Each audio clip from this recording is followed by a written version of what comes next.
So if you look here, you'll see why it's called Rock Hill. And so the property line is like 50 feet straight in front of me, crossing the center of this hill. Hey, it's Brock here with Rock Hill Farms, and I've got a big decision that I need to make probably in the next few weeks regarding what I want to do with this hill that gave Rock Hill Farm its name. And it has to do with timber management and the types of trees that are there now and the species of trees that are taking over this hill. And it also comes down to, I've got an opportunity to burn off the whole property, which is something I've been wanting to do. And I actually have a member of the local fire department who wants to help me do it. And I was all gung-ho and excited about it. And then I've realized I may not actually want to. So I want to gather as much information as I can. I've been watching a lot of videos, and now I'm asking you guys for opinions. So let's take a look at what's on top of Rock Hill. Okay, so I'm right behind the house, and you can see that in this area back here that I call Rock Hill, and you'll see in a minute why I call it that, but back here we've got all these beautiful mature oak trees. And I love these trees. But the problem is, most of them are dead or dying. During the summer, when everything's greened up, you'll see that about 2/3 of these trees don't have any leaves. So, as we look up here, this is a mostly healthy tree. And this one may be, I'm not sure, but right behind it, the top's gone. Right behind that, the top's busted out of that one. And the truth is, once you get into it, most of them are like that. We're gonna go down and around and come into the woods from the backside, and I wanna show you what got me concerned about this. Before we get too far up on the hill, I wanna point out these trees right here. Those are decent size Eastern Red Cedar.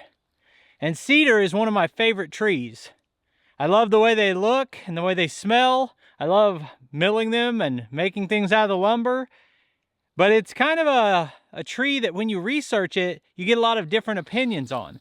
Some people call it an invasive pest and they're trying to get rid of them. And then some people consider it, like I do, to be more of a desirable tree. We're up here in the woods quite a ways. And I guess before we go the rest of the way, I want to tell you what my thought process or my goal is for this property. I kind of like it the way it is now, where there's big mature trees and then openings in between those where you could walk around and see the wildlife and just admire it. And then when a tree starts to die, you cut it down and you let another one grow up. But what I'm concerned about and what I don't want is the fact that more than half of these trees are already dead and standing. If you thin those down, you don't have that much left. So what replaces those trees? Because I'm not standing here seeing a bunch of medium-sized oak trees. And I don't understand why not. Normally they grow back pretty rapidly. But also, this is a really hard place to plant. And I don't know what we've got here, but we got tons of vines and scrub brush and all kinds of junk over here. So, like, what are these plants? I don't know, but I think that if I do nothing at all and just ignore this and pretend this isn't here, these trees will be logs on the ground, and whatever this is will be just a briar patch. The whole top half of the property will be a briar patch. I'm gonna scan these and see what they are. So these are called a Japanese honeysuckle, and there's a whole thicket of them. And it basically says they can be a pretty ornamental flowering kind of plant, but it's kind of just a vine. I don't want that for my property. I want this hill to be covered in trees. So I could plant the type of trees I want up here, but it's very hard ground to plant trees in because of the rockiness that I'll show you in a minute. So first let me show you this. This is mostly just briars and thorns and stuff. So if you look right here, we've got all these trees that are thriving, and those are Eastern Red Cedars. and they're just everywhere. And when we bought the property 3 years ago, those weren't here.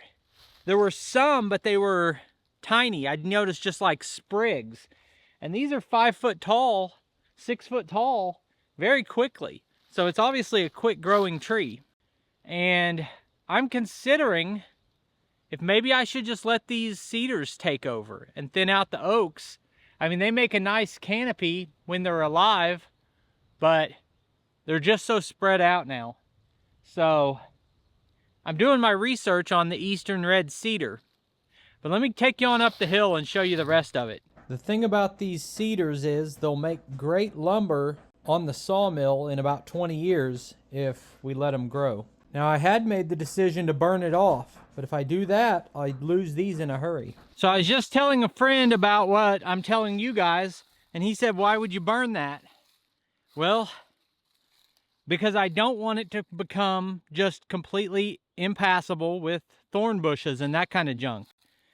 I'd rather have large mature trees behind the house out here. And that's what the previous owner did, and that's what the new neighbor wants to do with his half. So if you look here, you'll see why it's called Rock Hill. And so the property line is like 50 feet straight in front of me, crossing the center of this hill. And he wants to burn his half. It'd be hard to control that fire where he's burning his half without burning my half. I'm sure we could work it out. I thought about just offering to mow his half so he doesn't have to burn it off. But look at all these cedars.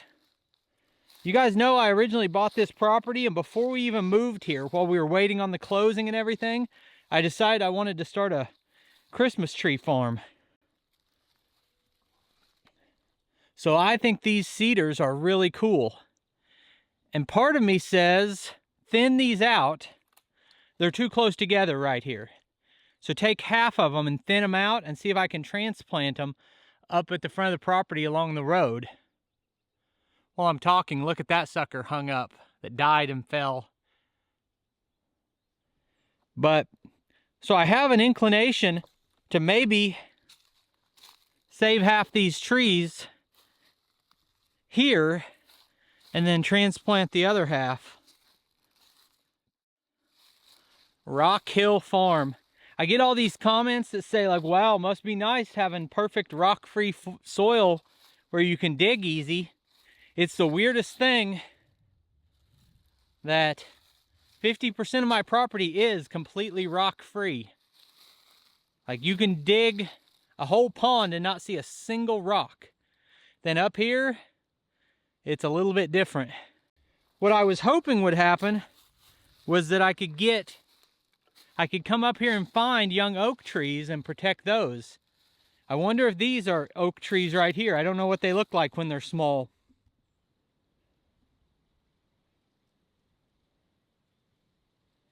Common prickly ash.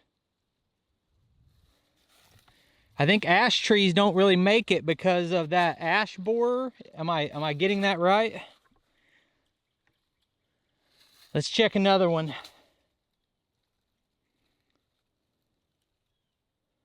Water oak. So we've got an oak tree right here. So we do have some of that next generation of trees coming in, but we got too many. So I could come up here and select some of these species. You know, it doesn't have to be a monoculture. I could save that tree, but maybe get rid of a couple of them that are around it. But I'd have to do most of that manually when you look at this. Like, look at all this. This is why you would burn off the property, because you can't really bring a machine up here very well to cut this, but you don't want to leave it either.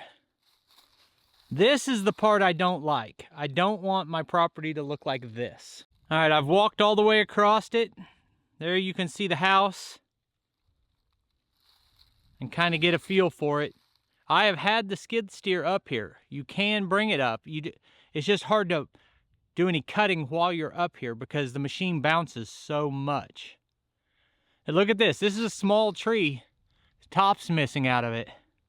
I wonder about all these trees being dead, like that tree right there. That's a standing dead tree. Right behind it, standing dead. Behind that one, standing dead. Behind that one, standing dead. All of these laying on the ground died and rotted and fell. And I wonder if it's because the previous owner used to burn this off, and that if I burn it off, if I'm going to contribute to that and continue to kill like this beautiful, healthy tree right here.